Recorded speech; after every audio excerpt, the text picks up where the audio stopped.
Handa virus အကြောင်းကိုကမ္ဘာ့ကျန်းမာရေးအဖွဲ့အစည်းကသတင်းစာရှင်းလင်းပွဲလုပ်ခဲ့ပါတယ်ကျွန်တော်အဲ့အကြောင်းကိုဘာသာပြန်ပြီးတော့မှဖြစ်ပါတယ်အရန်ရှိတာမို့လို့အရေးကြီးတဲ့အကြောင်းတွေကိုပဲကျွန်တော်ရွေးပြီးတော့ဘာသာပြန်ပြပါမယ်ဗျကူးစက်ခံရတဲ့သူမှာရှစ်ဦးရှိရလို့အစီရင်ခံထားပြီးတော့အဲ့ဒီထဲက3ဦးကတည်ဆုံးခဲ့ပါတယ်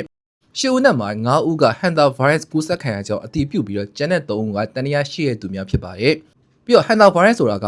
ကြွက်ကဲ့သို့တော့ကိုက်ဖြတ်တသက်ဝါများမှာတဆင့်တဲဆောင်လာတဲ့ virus အုပ်စုများဖြစ်ပြီးတော့လူသားများတွင်ပြင်းထန်တဲ့ယောဂါကိုဖြစ်စေနိုင်ပါတယ်လူသားများကပုံမှန်အားဖြင့်ယောဂရှိတော့ကိုက်ဖြတ်တသက်ဝါများဒို့မဟုတ်၎င်းတို့ရဲ့စီးမစင်းတဲ့တတွေးတို့နဲ့ထိတွေ့မိရာမှာကူးစက်ခံရခြင်းဖြစ်ပါရဲ့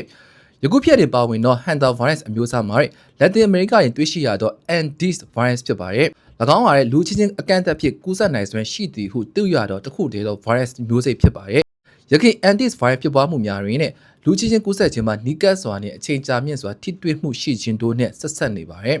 တို့တစ်ဖြစ်အိမ်တော်စုဝင်များအိမ်ထောက်ဖက်များနဲ့စေဘက်ဆိုင်ရာစောက်ရှောက်ပေးသူများကြားတွင်ဖြစ်ပွားလေရှိပါတယ်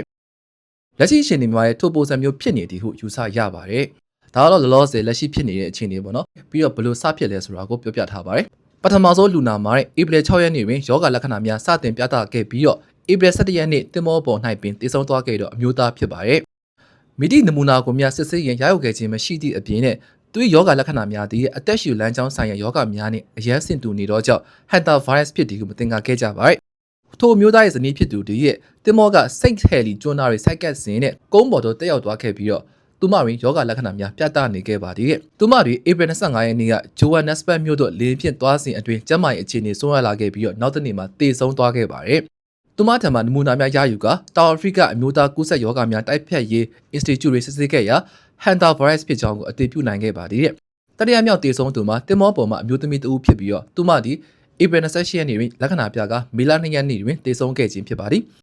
ဧပြီ24ရက်နေ့တွင်အခြားအမျိုးသားတဦးမှာတင်မောဆရာဝန်ထံသို့ရောက်ရှိလာခဲ့ပြီးတော့ဧပြီ25ရက်နေ့တွင်အဆန်ရှင်ကျိုးမှတဆင့်တောင်အာဖရိကသို့အရေးပေါ်ပို့ဆောင်ခဲ့ရပါတယ်၎င်း၏လက်ရှိအချိန်အထိတောင်အာဖရိကရှိအထူးကျန်းမာကုသဆောင်တွေရှိနေပါတယ်ကာဗိုဗာဒီမှဆရာဝန်များသည်ယောဂလက္ခဏာပြနေတော့အခြားခီးတဲ့၃ဦးကိုပြုစုစောင့်ရှောက်ရန်တင်မောပေါ်သို့တက်ရောက်ခဲ့ကြပါသည်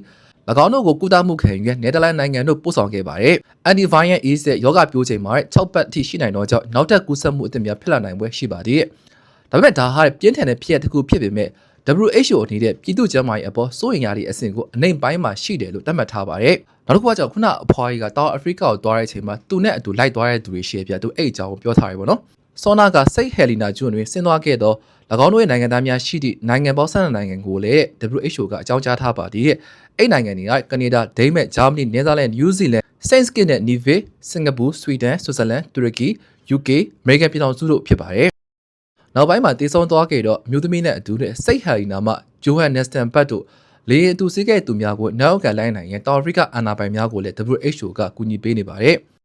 ပြီးတော့တစ်ချိန်တည်းမှာယောဂစတင်ဖြစ်ပွားတဲ့အကြောင်းအရင်းကိုလည်းဆက်လက်စုံစမ်းနေပါတယ်ပေါ့နော်။တင်မောပေါ်မတက်မီပထမဆုံးလူနာ2ဦးဒီတဲ့အာဂျင်တီးနားချီလီဥရုဂွေနိုင်ငံများတို့ငှက်ကြည့်ခီးစဉ်ဖြစ်တွားရောက်ခဲ့ကြပါတယ်။အဲ့ဒီခီးစဉ်မှာ antiviral တဲဆောင်တီဟုသိရတော့ကြွက်မျိုးစိတ်များရှိရာနေရာတို့တွားရောက်လည်ပတ်မှုများပါဝင်ခဲ့ပါတယ်။ထိုဇနီးမောင်နှံတွားလာမှုများကိုနားလည်နိုင်ရန် WHO ဒီအာဂျင်တီးနားအာဏာပိုင်များနဲ့ပူးပေါင်းဆောင်ရွက်နေပါတယ်။ဒါကတော့ WHO ကကြေညာထားခြင်းဖြစ်ပါတယ်။တကယ်လို့ original လို့ချင်းကျွန်တော်စီလာမေးလို့ရပါတယ်။ WHO ထပ်ပြောခဲ့တာကြတော့ဒီဟာ COVID-19 မလို့မဟုတ်ပါဘူးတဲ့ pandemic ဖြစ်ပါနဲ့ပေါ့နော်ဒီ virus ကိုသိတာသူတို့ကကြားလာနေပြီဒါကြောင့် COVID-19 လို့မဖြစ်ပါဘူးဆိုပြီးတော့စိတ်အေးအောင်ပြောထားပါတယ်ဗျဟုတ်ကဲ့ပါ Handa virus တဲ့သတင်းတွေကိုကျွန်တော်အမြင်တင်ဆက်ပေးနေပါတယ်တကယ်လို့ထူးခြားရရှိရင်တော့ကျွန်တော်ပြောပြပေးပါမယ်ဟုတ်ကဲ့ပါအားလုံးကိုကျေးဇူးတင်ပါတယ်ဗျ